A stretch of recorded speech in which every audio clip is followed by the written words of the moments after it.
తెలంగాణ ముఖ్యమంత్రి రేవంత్ రెడ్డి విదేశీ పర్యటన ముగిసింది. నేడు రేవంత్ రెడ్డి బృందం హైదరాబాద్కు చేరుకోనుంది. తెలంగాణలో పెట్టుబడులు పెట్టేందుకు అమెరికా నుంచి పలువురు పారిశ్రామికవేత్తలు, పరిశ్రమలను ఆకర్షించడంలో సీఎం రేవంత్ రెడ్డి పర్యటన విజయవంతమైంది. పెట్టుబడులే లక్ష్యంగా అమెరికా, దక్షిణ కొరియాలో సీఎం రేవంత్ పర్యటించారు. ఈ నెల 3న సీఎం రేవంత్ బృందం అమెరికా వెళ్లింది. రాష్ట్రంలో పెట్టుబడులు పెట్టాలంటూ ఆహ్వానించారు.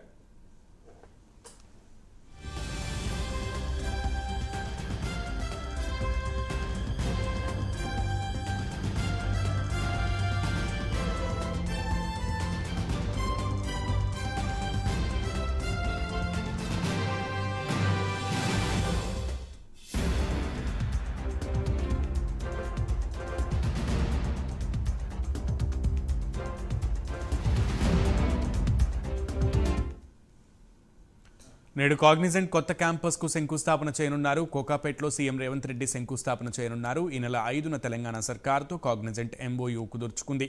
ఎంఓయూ కుదుర్చుకున్న 10 రోజుల్లోనే క్యాంపస్ విస్తరణకు కాగ్నిజెంట్ శ్రీకారం చుట్టింది.